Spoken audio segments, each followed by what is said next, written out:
Bismillahirrahmanirrahim. Assalamualaikum warahmatullahi wabarakatuh.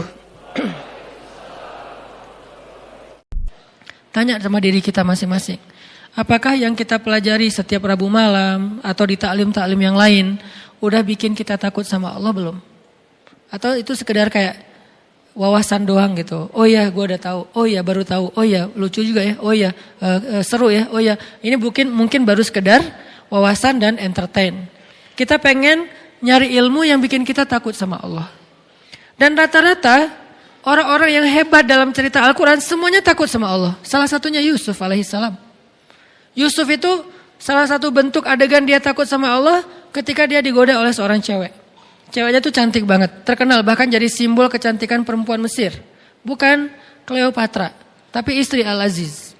Karena ini versi Al-Quran kan cantik banget. Saking cantiknya sampai Yusuf juga tertarik kepada dia. Karena Yusuf kan terlalu keren ya. Orang kalau terlalu keren kan punya standarnya juga agak tinggi kan. Dia gak mau yang biasa-biasa aja gitu. Dia pengennya yang kayak gimana. Walaupun itu tetap relatif kan. Relatif menurut kita kayak biasa, menurut dia udah tinggi. Menurut kita kok carinya yang warnanya agak gelap sih. Dia justru senangnya yang gelap-gelap. Kayak misalnya kayak bule kan senangnya cowok Indonesia karena dianggap kayak etnik gitu, kayak gitu ya. Agak-agak dia kurang senang gitu yang terlalu charming, terlalu bright gitu, dia enggak terlalu suka. Dia senangnya ya agak-agak ini untuk menghibur diri saya gitu ya. Dia senangnya agak-agak gelap gitu. Walaupun saya pakai kamera ini jadi agak-agak happy sih, setiap foto kok jadi cerah ya. Ya, artinya teman-teman bahwa Yusuf punya standar yang tinggi. Kalau dia sampai tertarik dengan perempuan itu, berarti itu perempuan cantik banget. Wahammat bihi, wahamma biha. Ceweknya suka sama dia, dia juga suka sama cewek itu. Kayak gitu ayatnya, ham. Ham itu ada rasa gairah. Yusuf itu normal, suka sama cewek. Jadi bukan, gue malas sama dia. Kenapa? Soalnya dia cewek. Nah ini bahaya nih. Justru Yusuf itu sukanya sama, jadi normal banget, cowok yang normal. Terus gimana kok bisa kejaga? Gara-gara Allah perlihatkan sebuah tanda-tanda. Ada banyak tafsir tentang kalimat tanda-tanda ini, yang intinya adalah yang saya pengen sampaikan adalah Yusuf takut kepada Allah. Gara-gara takut kepada Allah ketahan. Kebayang gak sih rasa takutnya Yusuf berarti lebih besar daripada hawa nafsunya? Karena udah ditutup rapat pintu kamarnya, terus si ceweknya itu udah siap menyerahkan dirinya kepada Yusuf, udah ngegodain Yusuf, narik lagi tuh. Dan ceweknya itu kayak selebgram gitu.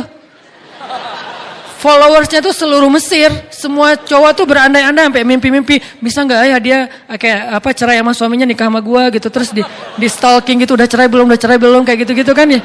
Kayak didoa-doain supaya mereka rumah tangganya berantakan. Yusuf nggak ngapa-ngapain, udah digoda sama ceweknya.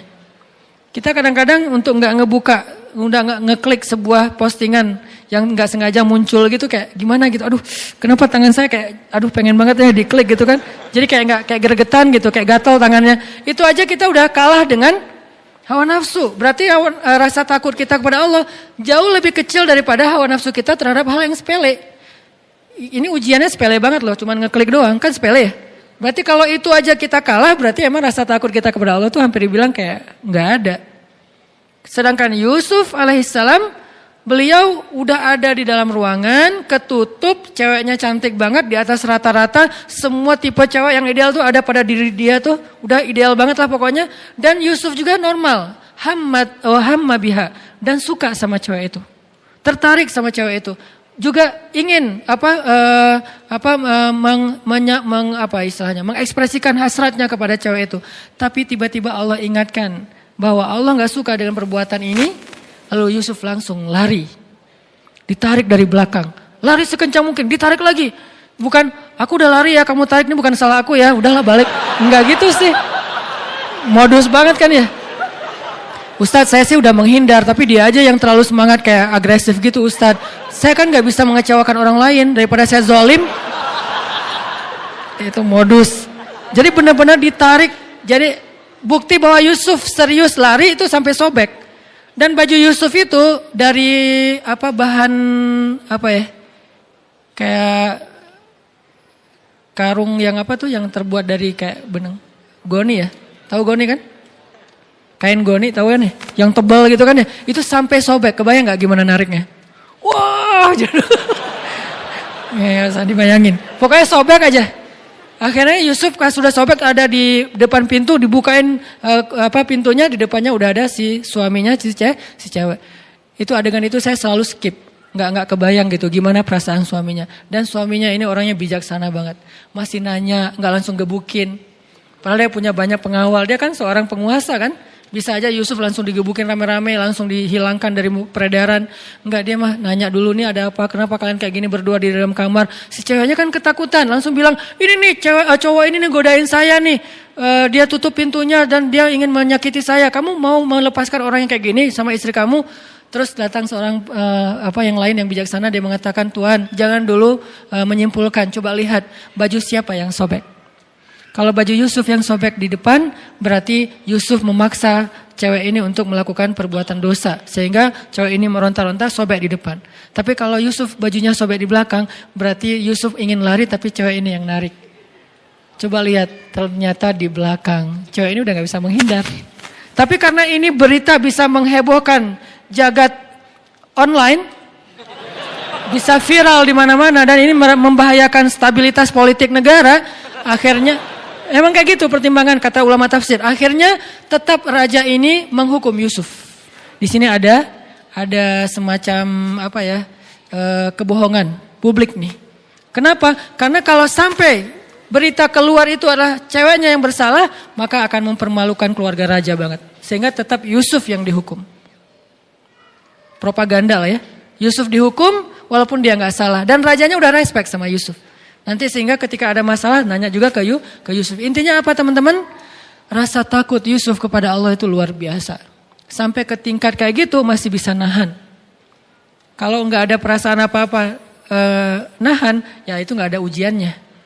Jadi ketika kita normal, Ustadz normal kan, Ustadz tertarik sama lawan jenis, ya Yusuf juga normal.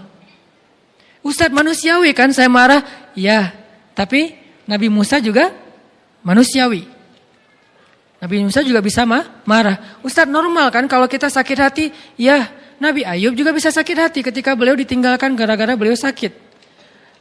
Normal kan Ustadz kalau kita misalnya kayak nyerah aja udah capek, ya Nabi Yunus juga pernah kayak gitu dan ditegur oleh Allah. Jadi hal-hal yang normal manusiawi ini bukan berarti kita boleh melakukannya.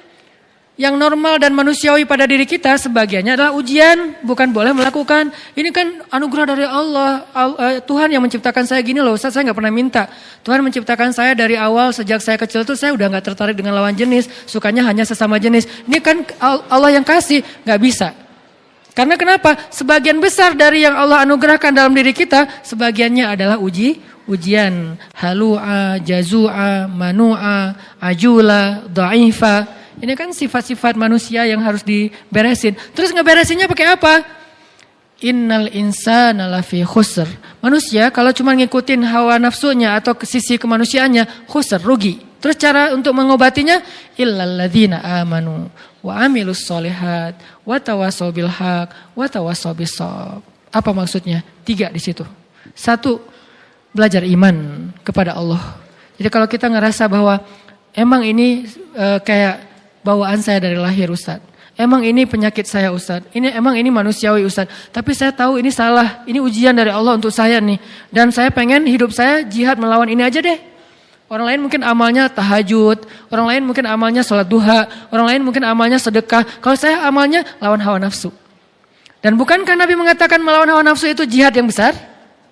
Hawa nafsunya apa? Macam-macam. Hawa nafsu terhadap lawan jenis. Hawa nafsu terhadap sesama jenis. Sama hawa nafsunya. Lawan jenis nafsu, sesejenis juga nafsu, cuma agak-agak sedikit gimana gitu. Tapi sama-sama hawa, sama-sama rasa yang gairah. Gairah itu bahasa Arab, gairah dalam diri kita. Nah inilah jihad kita. Cara melawannya gimana Ustaz? Illal ladzina amanu, belajar iman. Belajar yakin sama Allah, belajar lebih dekat sama Allah, belajar lebih mengenal Allah, 1. Kedua, wa amilus sholihat, sibukkan diri kita dengan hal-hal yang positif. Ke masjid, taklim, belajar ngafal Quran, belajar ini, belajar itu. Yang positif-positif lah, membantu orang lain. Yang buat kita tersibukkan dengan hal-hal yang produktif, bermanfaat, positif gitu.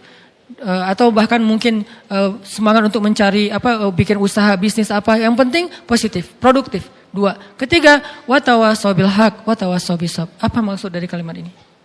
Lingkungan.